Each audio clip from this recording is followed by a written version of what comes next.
La revue de presse pour boucler la boucle. Marcel, le tour.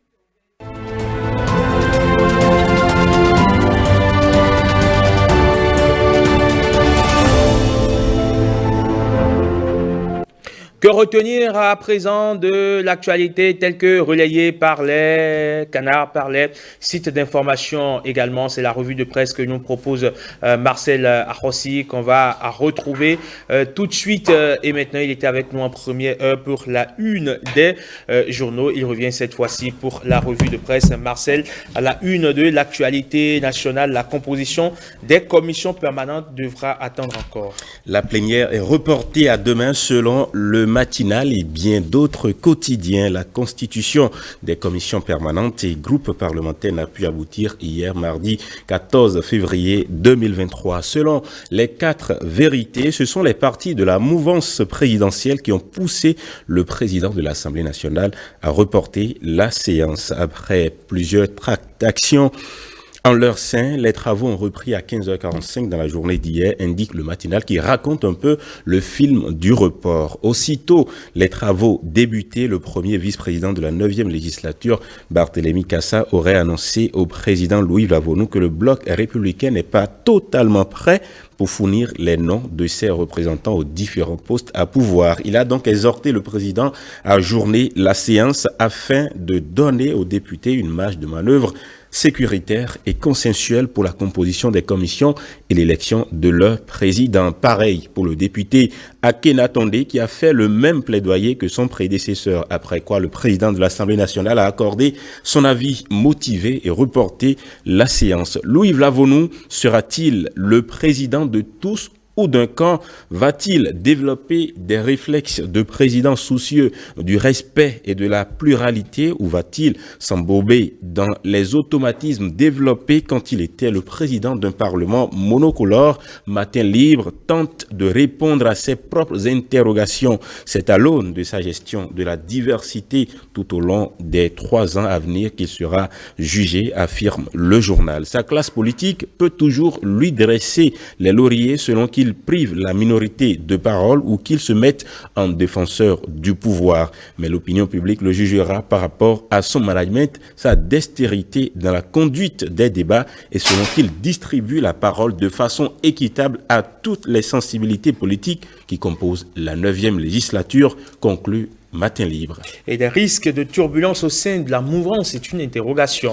Il y a des signes qui ne trompent pas selon Fraternité. Dimanche dernier, lors de l'élection du bureau de l'Assemblée nationale 9e législature, l'opposition a, en engageant des scores allant de 30 à 33 voix, alors qu'elle ne compte que 28 députés, laisse entrevoir, selon le journal, des fissures et des possibilités de retournement de veste au sein du bloc de la mouvance présidentielle à l'hémicycle composé de l'Union progressiste, le Renouveau et du bloc républicain. Si, au cours de la 8e législature, il n'y avait pas véritablement de moyen de tester la loyauté de tous les députés élus sur ces 2 listes à Patrice Talon, à part lors de l'épisode des parrainages pour la présidentielle de 2021, le premier test aura suffi pour comprendre qu'au cours du mandat 2023-2026 au Parlement et même en dehors, les mouvanciers peuvent s'inquiéter de l'imperméabilité de leur regroupement autour des ambitions de l'actuelle localité de la Marina, avertit Fraternité. Déjà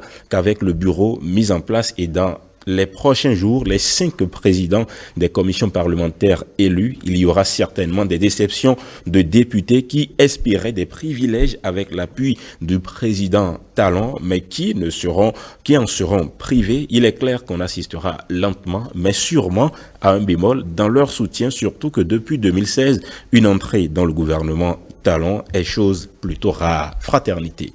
Et puis on parle du vice-président guinéen dont les biens ont été saisis. Vous le savez, s'il y a le fils d'un président africain en exercice qui s'est illustré par ses frasques et ses excentricités, j'y arrive, au point qu'il fait l'objet de condamnations un peu partout à travers le monde, c'est bien Théodoro Obiang-Nguema Mangué, surnommé Théodorin, en effet, fils du président équato-guinéen et vice-président de la République. Ce dernier, faut-il le rappeler, est sous le coup de condamnation ou de sanctions en France, au Royaume-Uni, en Espagne et aux États-Unis. Désormais, selon le pays, c'est avec la justice sud-africaine qu'il Arkila Maya Party, elle qui, en début de semaine en cours, a procédé à la saisie de certains de ses biens. Il s'agit de 2 propriétés du Cap et un yacht de luxe amarré au port de la dite ville qui pourrait, dans les jours à venir, faire l'objet de ventes aux enchères. Cette décision de la justice sud-africaine fait suite au rejet de l'appel de Théodorin qui contestait la condamnation, l'obligeant à verser près de 2 millions d'euros à Daniel Janse van Rensburg pour arrestation illégale et torture. L'affaire, dit-on, remonte à 2013. Allez, un yacht, on aurait aimé avoir tous un yacht pour aller, pourquoi pas, se balader en pleine mer. Pourquoi pas. C'est pas mal, hein. C'est pas mal. Merci beaucoup à vous, Marcel. Merci, c'est moi. Et voilà, qui vient mettre un terme à la matinale 5 sur 7 matin ce mercredi 15 février 2023. Merci à toutes les équipes rédactionnelles et techniques réunies autour de Timothée Wonton. Retrouvez demain par ici Rachida Bionamant pour la continuité du service. Quant à moi, on se retrouve lundi quand il sonnera très exactement 6h, 5h en temps universel. D'ici là, portez-vous très bien au revoir. Bon mercredi à toutes et à tous. Salut.